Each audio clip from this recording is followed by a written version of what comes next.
제가 언젠가 카페를 가가지고 잠깐 누구와 이야기를 나누는 시간이 있었는데요. 자꾸 옆 테이블에 앉아서 얘기하는 사람들의 얘기가 자꾸 귀로 들어오는 거예요. 제가 귀가 이렇게 좀 넓어가지고 옆에서 이렇게 무슨 이런저런 소리가 나면은 그냥 지나치질 못하고 자꾸 앞에서 제가 마주 보면서 얘기하고 있는데 그 옆에 있는 얘기가 막 자꾸 들어오는 거예요. 근데 이제 들어오는 이유가 있었습니다. 그 옆 테이블에 앉은 사람들이 다른 사람 흉 보고 있었던 거예요. 다른 사람 흉을 보는데 그 사람은 이러느니 저러느니 하고 사람을 얼마나 피곤하게 하느니 또 얼마나 화를 내고 짜증을 내느니 그 얘기를 듣던 그 테이블에 앉아있던 친구가 그렇게 얘기를 하더라고요.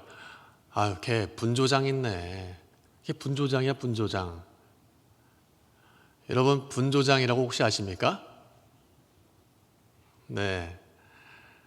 요즘은 분노 조절 장애, 줄임말 많이 쓰잖아요. 분노 조절 장애를 그렇게 줄여서 얘기하더라고요. 분조장, 분조장. 여러분, 이 시대가 참으로 자신의 감정을 절제하지 못하는 그런 분노 조절 장애의 시대를 살아가고 있습니다. 여러분, 뉴스를 보더라도요, 그러한 뉴스들을 우리 많이 겪지 않습니까? 자신의 감정이 컨트롤되지 않아가지고요, 마음에 안 든다고요, 그냥 때리고 들어가서 부수고, 어떤 경우에는 차를 그냥 그 가게에 들이받고 건물을 들이받고 뭐 이러한 일들이 벌어지고 있습니다.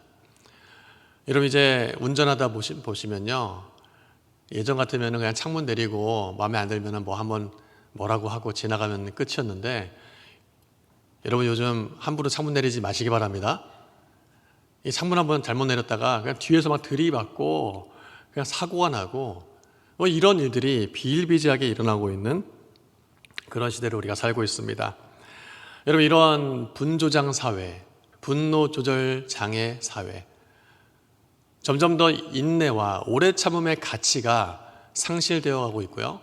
그렇기 때문에 이 인내와 오래 참음의 가치가 소중하게 여겨지는 시대를 우리는 살고 있습니다. 여러분, 예전부터 이런 말이 있습니다. 참을 인 3번이면 살인도 피한다. 참을 인 3번이면 살인도 피한다. 여러분, 참으로 그런 것 같습니다. 여러분, 그 3번이 3번만을 말하겠습니까? 길이 참으라는 말이겠죠. 여러분, 인류 최초의 살인자의 누명을 쓴 사람이 있습니다. 누굽니까? 창세기 4장의 가인이죠. 이 가인이요, 하나님과 형제 앞에, 사람들 앞에 참으로 마음속에 받아들이지 못하는 그런 억울한 마음, 무시당하는 마음, 이런 마음들로 인하여서 마음속에 분노, 화가 치밀어 올랐던 것 같습니다. 그래서 결국은 살인을 저지르게 됐고 그 분노로 말미암아 돌이킬 수 없는 일을 범하게 된 것이죠. 이 살인의 죄를 저지르기 전에 하나님께서 가인에게 이렇게 말씀하십니다. 창세기 4장 6절 말씀에 여호와께서 가인에게 이르시되 내가 분하여 함은 어찌미 됨이며 안색이 변함은 어찌 됨이냐.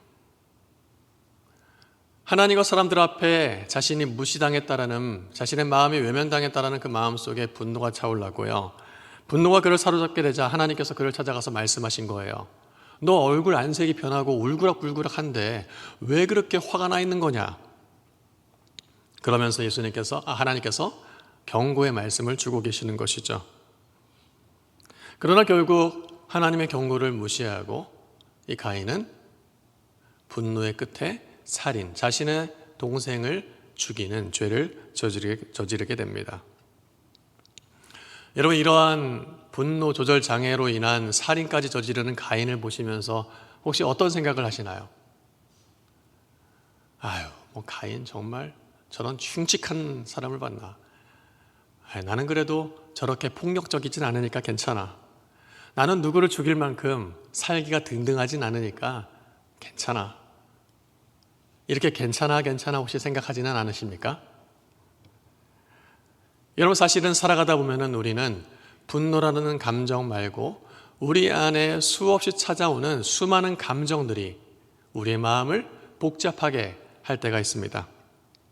분노뿐만이 아니요, 슬픔, 두려움, 근심, 걱정, 미움, 수치심, 이러한 수많은 감정들이 우리가 사람을 상대하거나 어떠한 일을 경험하게 될 때에 우리의 마음속에 소용돌이를 일으키게 되는 것이죠. 여러분, 그러한 상황 속에서 우리 그리스도인은 어떻게 해야 될까요? 우리의 마음에 여러 가지 복잡한 감정들이 소용돌이 치며 우리가 견디지 못할 상황으로 우리를 내몰 때에 우리는 어떻게 해야 될까요? 그리스도인이라면은 자신의 감정에 집중하거나 치우치지 말고 예수님께 집중해야 되는 줄 믿습니다. 여러분, 그게 그리스도인의 정체성이죠. 에베소서 4장 26절 말씀 보면 이렇게 기록하고 있습니다. 분을 내어도 죄를 짓지 말며 해가 지도록 분을 품지 말고.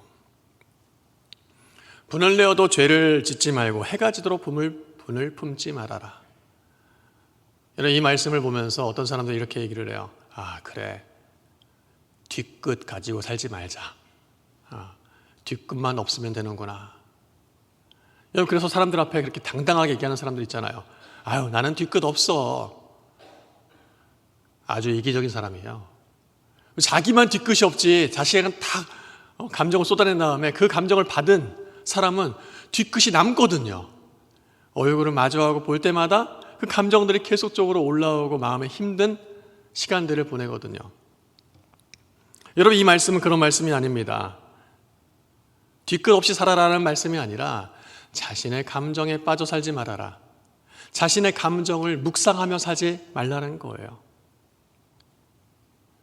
여러분, 오히려 그리스도인이라면은 예수님을 묵상하고 예수님께 집중하고 믿음으로 행하는 것이 바로 그리스도인이라는 것입니다.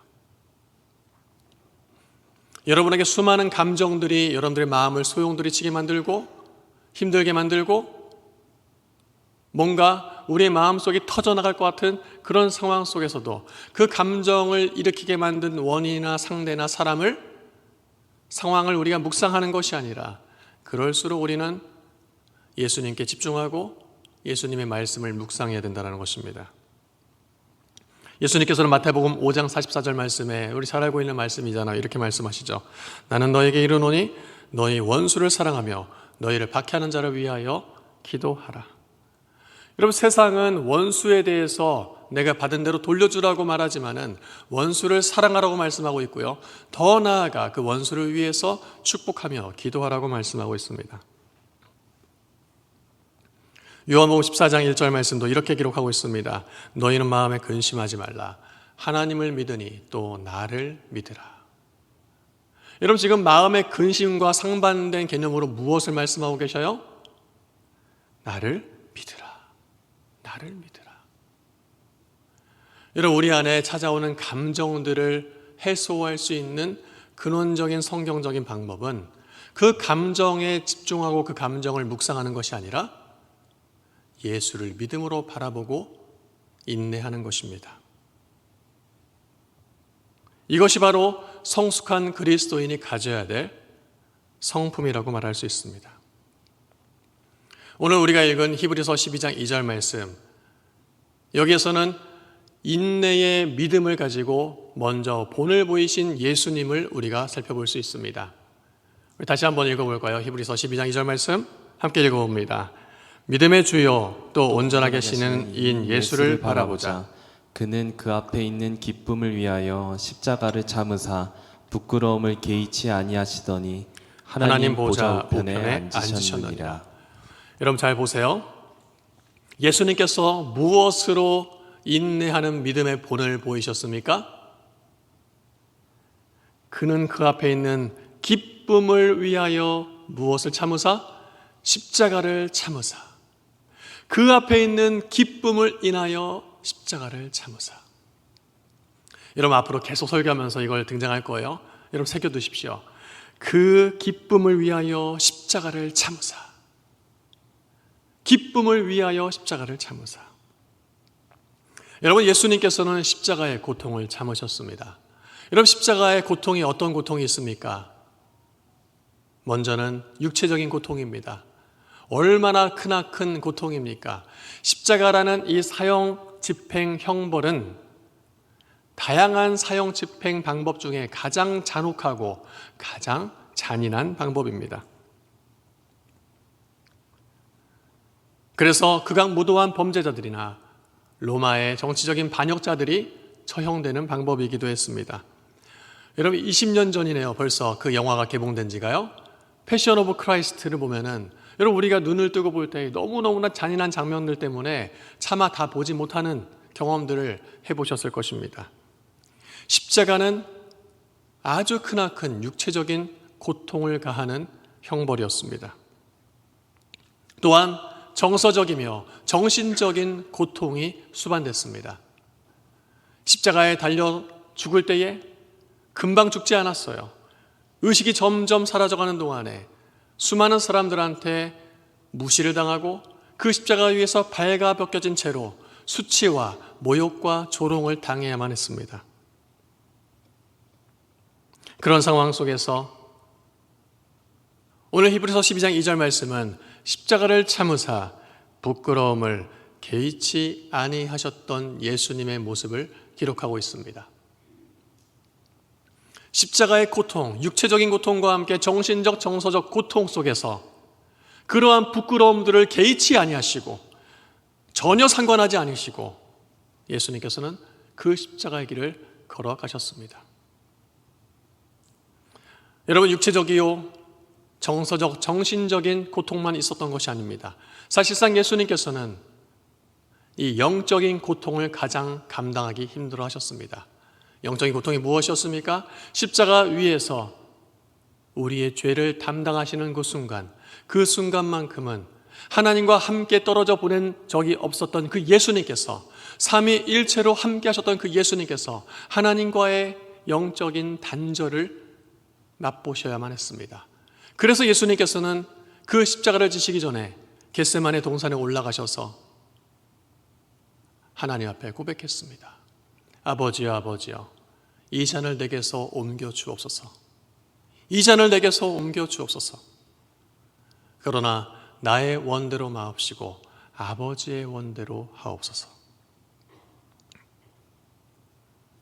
여러분 이렇게 육체적이요 정신적이요 영적인 고통을 감당해야 되는 예수님께서 왜 그러면은 그 크나큰 고통을 무시하지 않으시고 그런 부끄러움조차 개의치 아니하시고 그 십자가의 고통을 참고 인내하며 그 길을 걸어가셨을까요? 여러분 제가 조금 전에 말씀드렸잖아요. 십자가를 참으사 그 앞에 어떻게 설명하고 있습니까? 그 앞에 있는 기쁨을 위하여. 여러분 앞에 있는 기쁨이라는 게 그럼 무엇일까요? 예수님께서 바라보셨던 그 앞에 있는 기쁨, 십자가의 그 온갖 고통을 그 모욕을 다 감당해 내고서라도 그 길을 걸어가시게 했던 그 앞에 있던 기쁨이 과연 무엇일까요? 예수님께서는 먼저 십자가를 지셔야만 하는 절대적인 사명을 갖고 이 땅에 오셨습니다.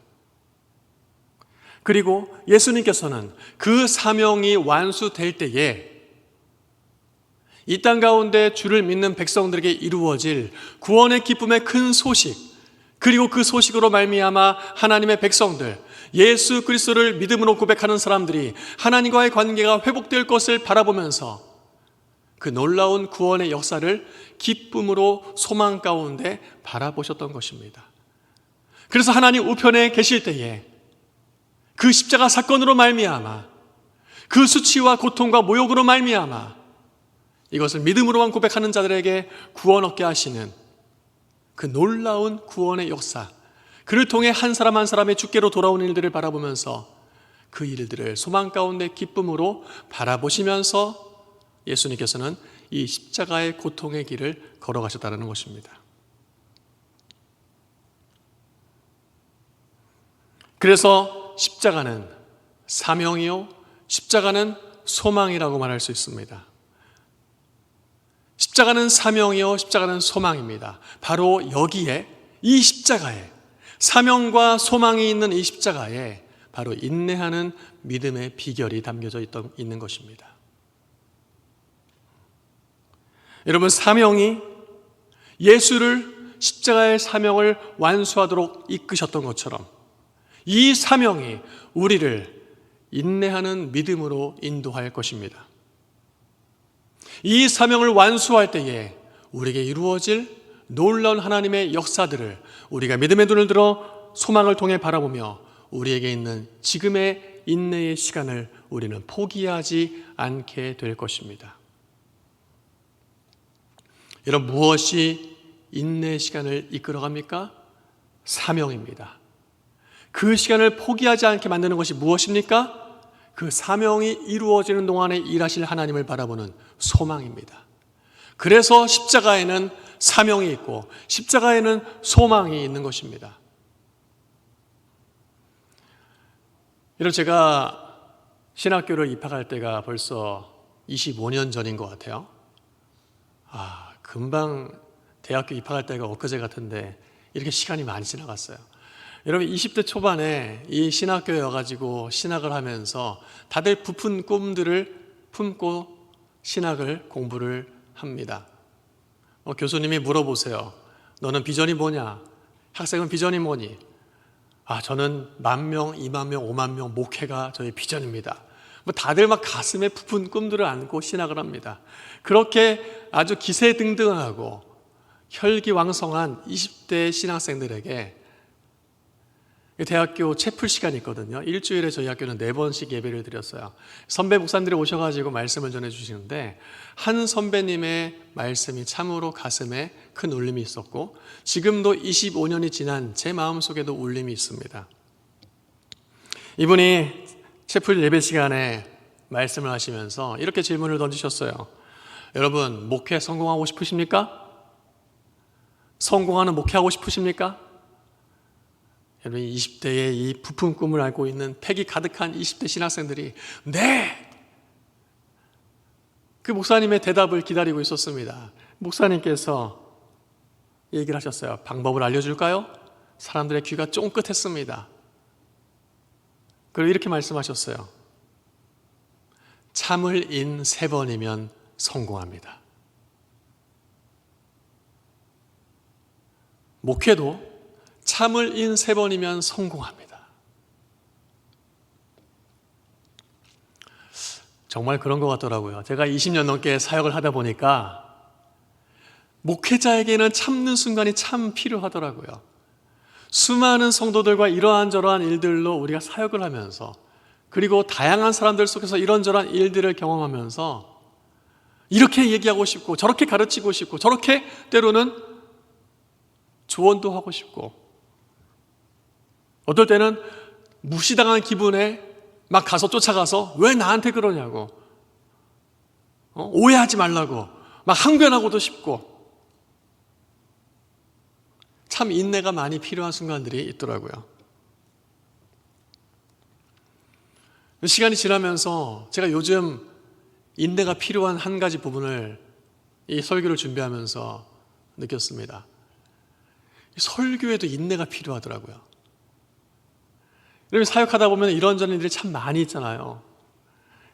어제도 이제 오늘 말씀을 준비하면서 막 하는데 갑자기 장애가 터진 거예요. 장애가 터져서 이러한 저러한 일들을 정리하고 또 갈 곳이 멀다 보니까 갈 수 있는 사람들이 어디에 있을지 또 수소문도 하고 그러다 보니까 시간이 또 수요 예배가 있고 훌쩍 지나서 이제 9시 시간이 됐어요. 설교는 다 준비가 됐는데 왠지 마음의 시간에 그냥 딱 덮어놓고 오늘 새벽에 딱 피고 설교하기는 참 마음에 막 부담감이 있는 거예요. 그래서 이거를 펴보고 좀 더 고민하고 좀 더 묵상하고 할까? 그냥 내일 새벽에 다 됐으니까 내일 새벽에 하나님 은혜 주실 거야. 내 입 열어 주실 거야. 하고 그냥 설교할까? 저는 신학생 때부터 그렇게 배웠어요.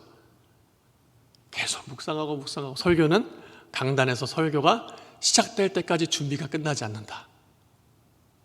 지금 요즘 그런 설교를 하면서 준비하면서 인내의 시간을 보내고 있습니다. 여러분들 목회자에게 이렇게 여러 가지 상황과 사람들을 대하고 이렇게 설교 사역을 감당하고 이런 일들을 감당할 때 인내하게끔 만드는 중요한 이유가 있더라고요. 그게 바로 무엇이냐면은 사명이었습니다. 하나님이 나에게 맡겨주신 설교의 말씀의 사명을 감당하고 하나님이 나에게 보내주신 믿음의 성도들과 함께 주의 교회를 세우는 사명을 주셨어요. 이 사명을 감당하는 동안에는 어떻게 해요? 참는 거예요. 끈기 있게 그냥 앉아서 고민하고 묵상하고 기도하는 거예요.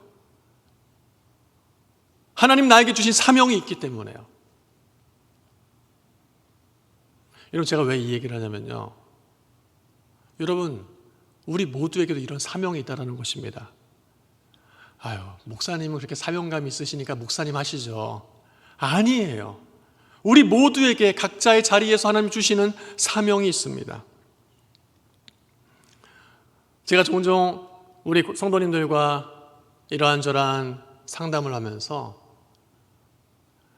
우리 성도님들 중에 사춘기를 둔 부모님들이 고민들이 참 많습니다. 이건 제가 10여 년 전에 중등부 사역을 할 때도 마찬가지였어요.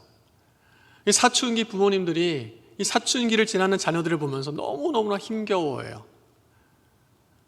예전 초등학생 때만 하더라도 교회 가서 신앙생활 열심히 하고 이런저런 얘기들도 많이 하고 참 따뜻하게 대했던 애가 눈빛이 돌변해요. 뭐 얘기를 하면은 톡톡 쏘아붙여요. 말을 걸기가 무섭대요, 부모님들이. 목사님 어떻게 해야 돼요? 아니 뭐 어떻게 하시겠냐, 버르장머리 없는 놈이 머리 한 대 뒤통수 쳐버리시죠. 그럴 수가 없잖아요. 부모에게 사춘기 자녀를 둔 부모가 이 자녀를 내 마음대로 조정하려고 하고 바로잡으려고 하고 그럴 수가 없어요. 기다리세요. 목사님 언제까지 기다려요? 저도 잘 몰라요. 기다리세요. 그리고 기도해 주세요. 그리고 들어주세요. 그러면은 사춘기의 이 DNA가 이제 끝날 때가 올 거예요.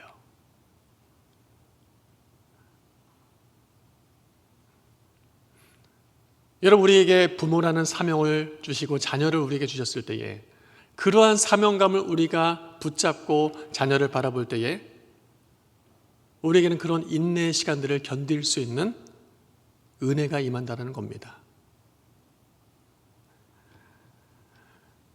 여러분, 요즘처럼 힘든 시대가 없잖아요. 많은 회사원들이 가슴팍에 사표를 두고 회사 생활을 한다고 그래요. 이놈의 지긋지긋한 회사. 다 오르고 있는데 내 월급만 안 올려주고 있는 이 회사. 여러분, 마음에 안 들고 자꾸 이러한저러한 일들로 시비에 걸리고 그런 힘든 회사 생활 속에서 내가 회사를 옮겨야 될지 말아야 될지, 이 회사에서 어떻게 내가 일해야 될지 인내할 수 있는 중요한 우리에게 이유가 있습니다. 사명을 보는 거예요. 사명. 여러분, 교회 내에서 함께 우리가 신앙생활하는 지체들이 있지 않습니까?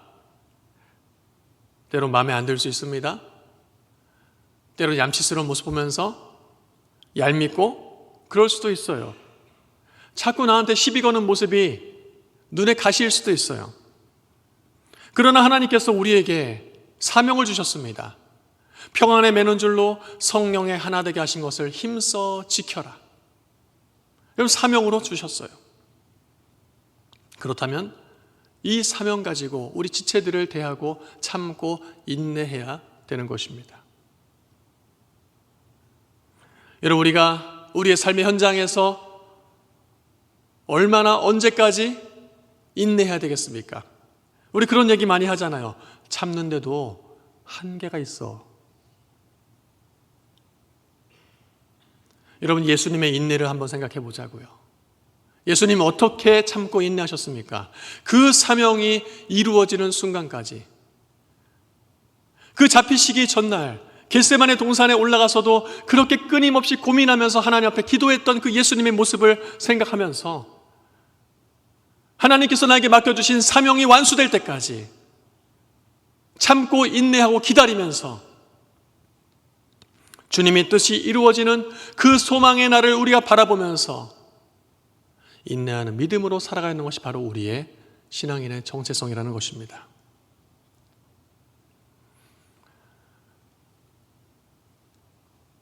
이제 인내하라고만 하는 말씀을 마무리하면서 여러분들에게 인내하기만 하십시오라고 말씀드리지 않고 우리에게 주시는 인내의 결과 약속을 마지막으로 여러분들에게 위로의 말씀으로 좀 전해드리고자 합니다. 야고보서 1장 4절 말씀입니다. 우리 같이 함께 읽어볼까요? 시작. 온전히 이루라. 이는 너희로 온전하고 구비하여 조금도 부족함이 없게 하려 함이라. 인내를 온전히 이루라. 이는 너희로 온전하고 구비하여 어떻게 해요? 조금도 부족하지 않게 하실 것이다. 조금도 부족하지 않게 하실다는 거예요. 우리가 어떻게 할 때에? 인내를 온전히 이룰 때에, 인내를 온전히 이룰 때에 구비하여 조금도 부족함이 없게 하시는 우리 주님의 말씀의 약속의 말씀이 여기에 있습니다. 여러분, 지금 우리는 너무나 연약합니다. 사실 여기 이 자리에 앉아있는 우리 모두에게 모난 부분이 있습니다. 부족한 부분이 있습니다. 다듬어지고 깨져야 될 부분이 있습니다. 그리고 그 부족하고 깨어져 다듬어질 몸을 안고 우리는 주님 앞에서는 그날까지 이 땅에서 살아가야 됩니다. 그 시간이 때로는 고된 인내의 시간이 필요할 수 있습니다.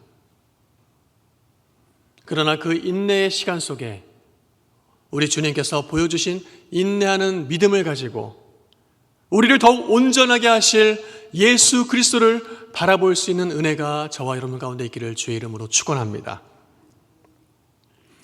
여러분, 지금 어떠한 인내의 시간을 보내고 계십니까? 지금 여러분 마음속에 참고 버티게 하는 사람, 상황, 일들은 무엇입니까? 여러분, 그 속에서 나의 사명을 한번 점검해 보시기를 바랍니다. 그리고 이 인내의 시간이 사명을 완수하는 과정 가운데 있다라면 하나님께 은혜를 구하며 이 시간을 통해서 우리 하나님께서 이루어 주실 기쁨의 소망을 바라보면서 넉넉히 잘 이겨나갈 수 있기를 응원합니다. 그러기 위해서 오늘 우리가 읽었던 히브리서 12장 2절 말씀의 첫 고백을 우리는 기억해 봐야 됩니다. 믿음의 주요 온전하게 하시는 이인 누구를 바라보자? 예수를 바라보자. 예수를 바라보자. 어떻게 해요? 우리를 온전하게 하시는 예수를 바라보자. 인내의 열매를 통해서 우리를 온전케 하실 예수를 바라보자.